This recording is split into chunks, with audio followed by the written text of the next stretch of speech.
Ketika saya bilang selamat pagi, teman-teman jawab ya, pagi, oke?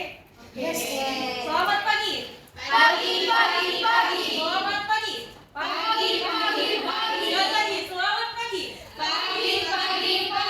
Oke, baiklah. Kami di kelompok 1 akan mempresentasikan hasil diskusi kami mengenai pertanyaan pertama. Bagaimana meningkatkan minat berwirausaha dengan metode project based learning? Baiklah, untuk jawaban kita yang pertama itu yaitu identifikasi proyek yang relevan. Nah, maksudnya ya ialah pilih proyek yang sesuai dengan dunia wirausaha.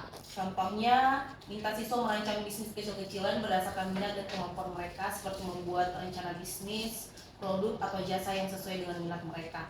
Jadi contohnya untuk dunia tata rias, atau mungkin bisa kita arahkan siswanya untuk buka makeup di keluarganya dulu atau nanti di daerah sekitarnya dulu, seperti itu. Nanti kan dari kecil-kecilan mereka jadi bisa luas atau besar namanya. Kalau mungkin untuk boga mungkin masakannya di keluarganya dulu, baru nanti ke kampung atau bahkan di sekolahnya dulu, seperti itu. Yang kedua, pembelajaran kontekstual. Artinya berikan konteks nyata kepada siswa mengenai dunia wirausaha. Contohnya, undang wirausaha lokal untuk berbagi pengalaman mereka, atau ajak siswa mengunjungi UMKM untuk mereka belajar langsung. Jadi mungkin basicnya kita ajak dulu senior atau alumni pada sekolah tersebut untuk menjadi motivator di sekolahnya, dan kita mungkin bisa mengajak siswanya untuk berkunjung ke salon atau ke dunia usaha yang terkait jurusan siswanya, seperti itu. Baik, selanjutnya yang ketiga kita ada kolaborasi dan kreativitas. Kalau diimplementasikan ke dalam busana, kita bisa melakukan dari kelompok-kelompok murid tersebut untuk ide-ide kreatif. Ibaratnya kalau di busana itu bisa bikin rambut scrunchie, atau mungkin pita yang kayak itu, atau mungkin bikin tas serut, atau tas tote bag. Dan jadi mereka bisa berkolaborasi untuk menciptakan kreativitas yang baru juga. Dan yang keempat ada pemecahan masalah secara mandiri.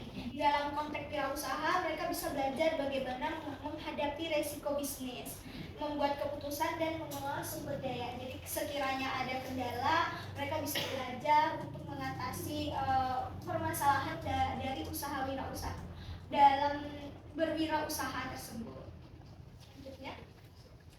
Selanjutnya kelima yaitu ada penilaian berbasis proyek. Maksud di sini yaitu kita sebagai guru bisa menggunakan penilaian berbasis proyek, yaitu berfokus pada proses hasil akhir. Siswa dinilai berdasarkan keterampilan berwirausaha seperti kreativitasnya gimana, kemampuannya dalam berkomunikasi, kepemimpinannya bagaimana dalam berwirausaha, dan kemampuannya dalam mengambil risiko. Selanjutnya, kemudian yang keenam yaitu refleksi umpan balik. Jadi setelah proyeknya selesai dikerjakan, para siswa ini didorong untuk melakukan refleksi dan menerima umpan balik dan secara konstruktif. Nah, ini akan membantu mereka memperbaiki kekurangan dan meningkatkan motivasi mereka dalam berwirausaha. Jadi setelah proyek yang mereka kerjakan selesai, mereka dapat umpan balik seperti apa tanggapannya, apa yang perlu diperbaiki.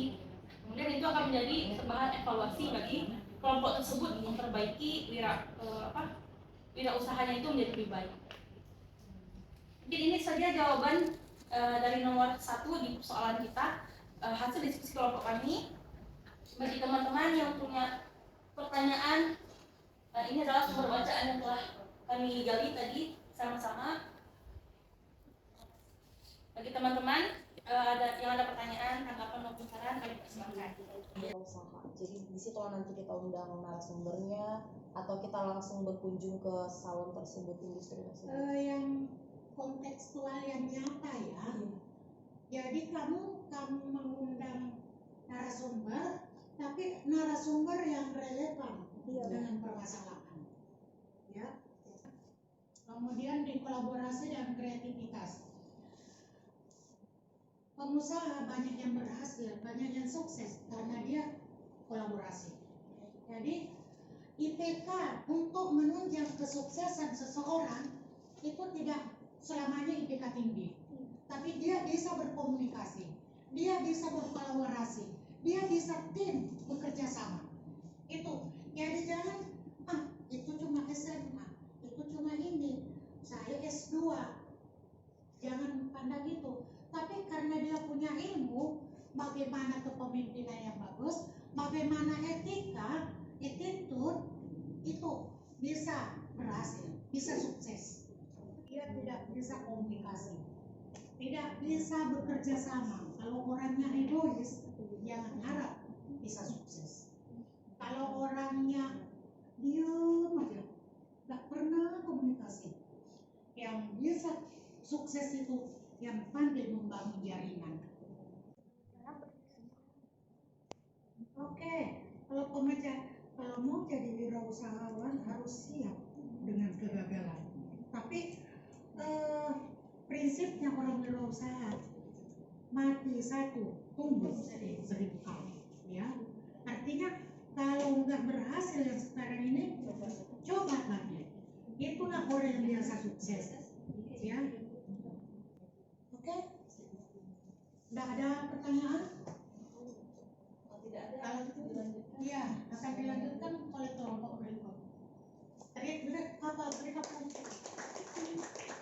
Kita punya video Assalamualaikum warahmatullahi wabarakatuh. Selamat pagi teman-teman.